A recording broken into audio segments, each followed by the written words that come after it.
Hi everyone, today I want to talk about the topic of what it was like to have baby boomers as parents. Yes, today is story day because I didn't do any research on this topic. I am talking about personal experiences, not only from me, perhaps also from some friends or my siblings. So here we go. Welcome Life Accounts and Growing Pains, and this is a channel where we talk about a variety of topics, and today we are talking about baby boomers as parents.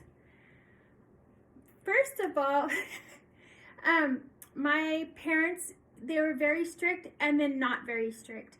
Like, I remember being taught how to hold a fork or a knife, and my mom would be like, you're not shoveling in your food, you're actually there's etiquette toward it. You had to ask to be excused from the table when you're eating. May I please be excused?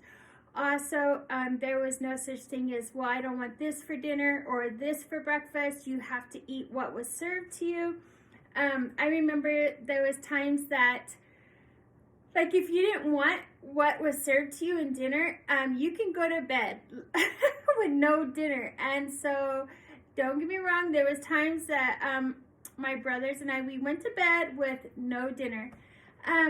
Also, you always had to try your foods out as well. You always had to try, and you always had to sit up at the table. Don't slouch.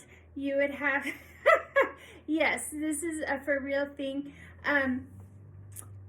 Those are some of the food etiquettes or the different things that we had to learn just at the table. And then when we learned how to do dishes and fold clothes, I remember my mom, she was born in 1946. And so she would be like, you cannot fold clothes sitting down. You need to stand up, and do not wad clothes. You need to fold clothes. And mind you, this is before even third grade, maybe first and second grade. And then we learned at an early age that we needed not to be saying that we're bored, because if we're bored, then we need to go pick weeds, or we need, for some reason, I think we had a pile of rocks at our house, and so we had to go pick rocks out of this pile that we had in our yard. So we had to go pick rocks or go pull weeds if we said we were bored. And we were always told to go outside, shut the door, you're not living in a barn. I mean, there was so many different things. We had friends come over, so that was really nice. And I remember my mom having to go meet friends, parents, before we could actually go. And I remember taking a little tiny suitcase with me to go see my best friend in kindergarten and first grade, and we would have stayovers. So that was super cool as well. And then my brother was like 5 years older than me, and I remember, I don't know if I was in second grade and he was in seventh grade, but my mom got him a BB gun. And so even my brothers were like shooting at us younger kids. And so I don't know, our discipline was very different as well. There was for sure spanking, not only at school with a paddle. You got spanked by the teachers at school with a paddle. Also, you can get spanked at home, not only with a bare hand across your butt. I remember them on your bare butt.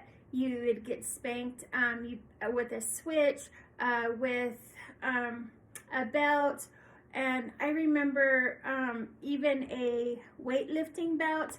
I'm not saying, yes, my childhood was dysfunctional. Please do not feel sorry. Throughout these stories, please do not feel sorry for us. We just grew up at a different time. And yes, it was dysfunctional. And I'm not saying it was healthy at all, because, yes, there's a lot of childhood trauma that went along with this.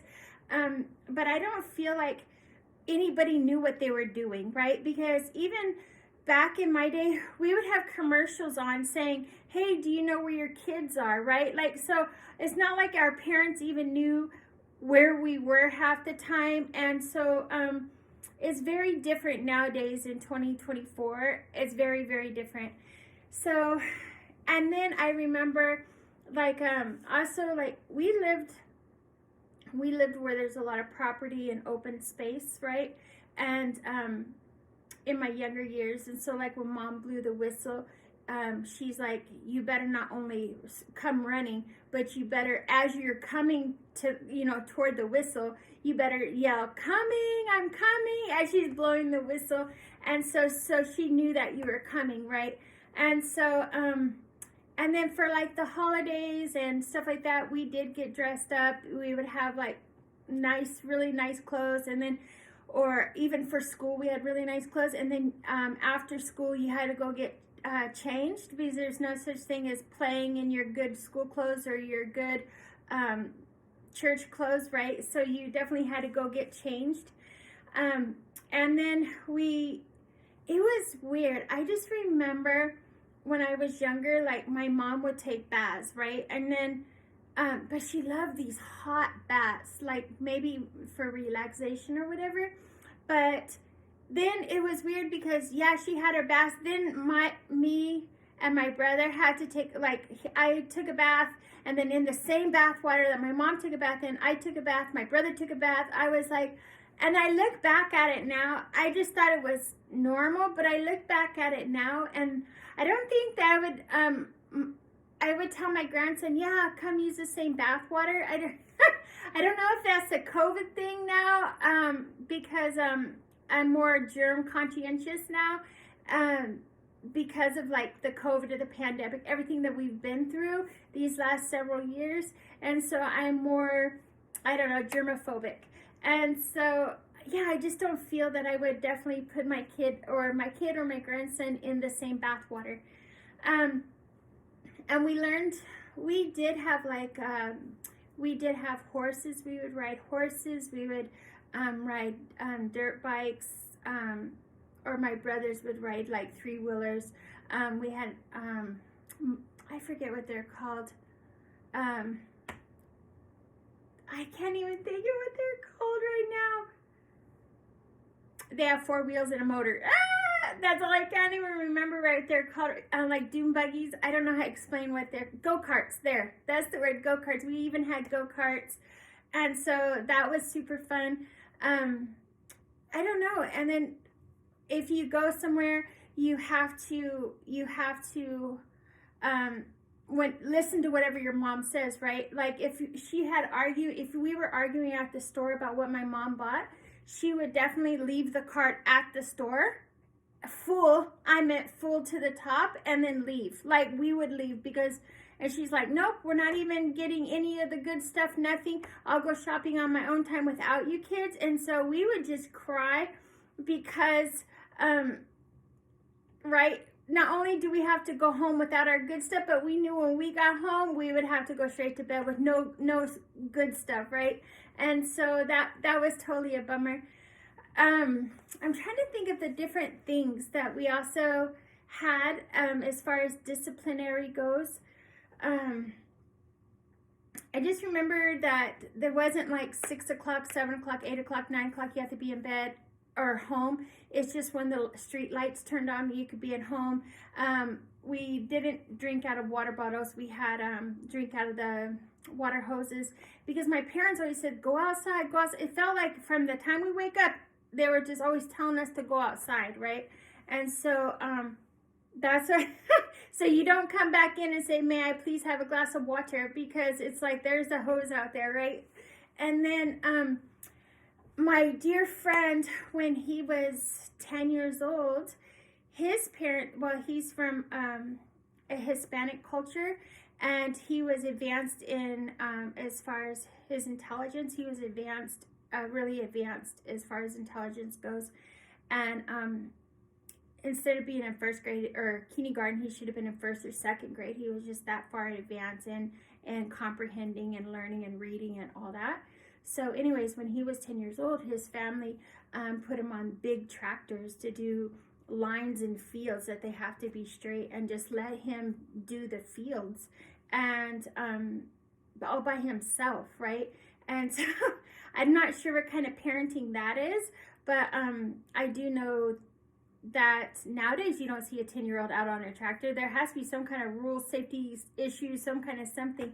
But there was this little old man that would drive by And when he saw him out there, the parents were nowhere around, right? The mom was at the house with the other siblings, or she was at college or somewhere else, right? And the dad, he was an alcoholic, so he was nowhere, right? And so, but yeah, here's this little 10-year-old boy driving this tractor, and then this little man would stop by, and when he seen him, he would either bring him a pop or bring the little boy candy and tell him how great a job he was doing. So that warmed my heart as far as that little old man goes. But I mean, as far as parenting goes, it's, like I said, it's definitely different, right?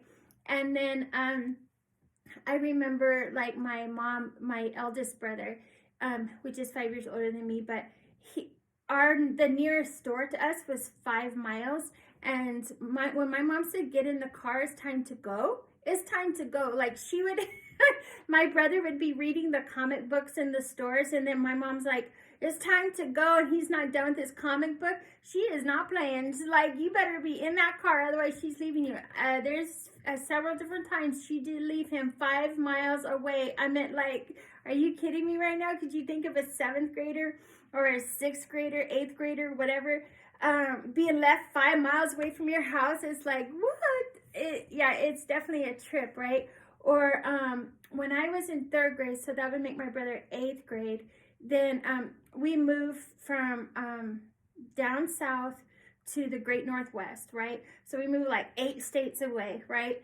And my parents left my 8th grade brother down south. Like, I'm assuming he stayed with friends. I'm thinking that's what happened, but to be honest with you, I have no understanding. And then I remember, so before he was even, like, maybe he was a freshman, then somehow, some way, I don't know what happened. I just remember us picking him up in Seattle at the airport. So, like, 9th grade, he rode on an airplane all by himself, like. And then I remember my mom, because I grew up in Washington State, in Seattle, Washington, and my mom, even at 7th, 8th grade, she would allow me to get on at 7th, 8th grade, get on an airplane by myself. And I don't know if they allow that now, but back then they did allow it. And then to go on an airplane all by myself, all the way, all those states away, to go down south to go see my dad. And so it was nothing to get on an airplane at such age. And then all you had to do is just listen to the ladies, I forget what they're called, the ladies on the airplane, and sit, I don't know, they usually had me sitting toward the front, not first class, but like toward the front, right? And so, and you just paid attention to what the lady said, and then it's kind of like they make sure that you're safe, and then there you go, right? And then you get off the airplane and hope to goodness your people are there waiting for you. So yeah, that's kind of crazy too. And then I know from like 6th grade all the way until I was able to drive, that I would take a Greyhound bus by myself across the state of Washington to go see my dad, and a little 6th grader, 4'8", like get on a Greyhound bus from Seattle, Washington. Yeah, it was definitely crazy. So that's what I mean. My parents were very structured. So it seemed like the baby boomers were very structured, but yet very lackadaisical. It was just so weird growing up with such a contrast, right? And then I don't know, we did sports. They encouraged sports. We did sports. You just, when you're left at home alone, you just lock the doors and don't turn on the stove, right? And so that's what we did. We just locked the doors, don't turn on the stove, and don't answer the door. And that was just that, right? And yeah, we knew people's phone numbers. So if we need to call, like, you call mom when you get home to let her know that you're home because she's at work. You call her, like, no matter what you're doing, you're calling her. And so also when I was 16, we lived in Seattle, so it has a lot of buses, transit buses going and this and that. But my mom was a single mom. And so and when I turned 16, I was so excited. I wanted to go to work. I mean, I was so excited about going to work. When I was 16, then I worked at McDonald's. And so what mom would do would be like, take the bus to work to downtown Seattle. And then I have the car. If the days I go to work, she would leave me the car. So we only had one car for a while, right? And then I take the car to school, I take the car to work, and then, yeah, so that was super, that was really nice of mom. Now if she was still alive, I think that I would like tell her thank you for that. But on the other hand, like my mom and dad were they were very mean. And I think nowadays there's laws against that, right? There's just definitely laws against how the child abuse, mental abuse, verbal abuse. There's really laws against that. Parents back then, if they were the way they were back then now, they would definitely be in prison for how they raised their children. As far as I'm concerned, my own personal experience, I hope to goodness you didn't have the same experiences as me, or some of my friends. So yeah, mine was more on the drastic, but yes, they were very lackadaisical. Like I said, they had commercials asking where were their children. So I'm just saying. And then I also remember, like, as far as driving goes, like, my mom worked a full-time job and 2 part-time jobs. Well, she worked in the morning. Okay, she worked like not 8 to 5 or something like that every day, right? But before she'd go to work, she had a paper route in Seattle, and so she would wake me up at like 3 o'clock in the morning to go do the paper route with her, right? And so I go with her, but that's where I also learned to drive. Like, she would take a handful of newspapers, and then she'd be like, okay, get in the driver's seat. And this is like when I'm 13. She's like, get in the driver's seat, meet me down the couple blocks. You know what I mean? Just drive down a couple blocks. And then that's kind of like how I learned to drive. And then just from that little bit of experience, just that little bit of paper route experience, me driving, I couldn't believe one time we were moving and she was driving a big U-Haul truck. And my mom said, follow me on the highway. Like at 14, 13, to me, that was just like, oh my goodness, learning just from a little paper route where the roads were quiet. And I know it was dark, but it was super quiet. No going to straight on to learn, like, whoop, you better learn to get on the highway and just stay behind me. Don't let no cars get in between me and you, and you'll be fine. And oh my goodness, I think I white knuckled the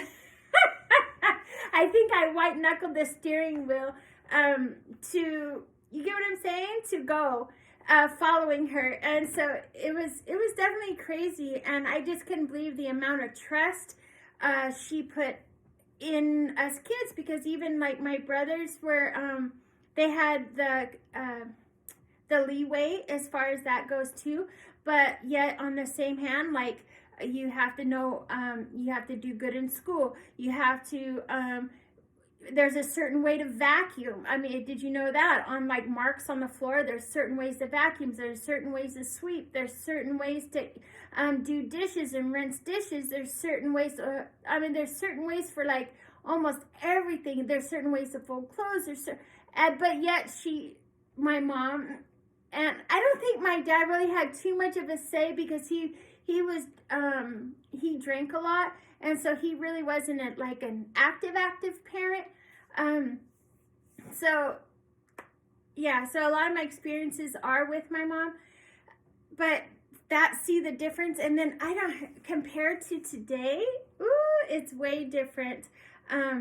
Because even like today, I was at the dollar store, and this mom and grandma were there with this little toddler. They're like, can I have that? Because he was like tearing something up in the cart, and they're like, can I have that? You need to give it to me. May I please have that? And I was like, That would have never flew like when we were younger. There wasn't asking, right? Like, no, here, that you wouldn't even be asking. They just take it from you and hope to goodness you didn't get swat on the head with it, right? So it's just a lot different, but I just wanted to come on today. I know it's been an extremely long video, and I appreciate you listening to my stories, a little bit personal backdrop of me, but the title of the video was what it was like to have baby boomers as parents. But if you have baby boomers as parents, or if you are one of those that were a baby boomer and you watch this video, yeah, please feel free to leave a comment. Or if your grandparents are baby boomers, leave a comment. I would love to hear from you or hear some of your family stories. Thank you so much for joining me in this community. I really do appreciate you, each and every one of you, and I will see you on the next video.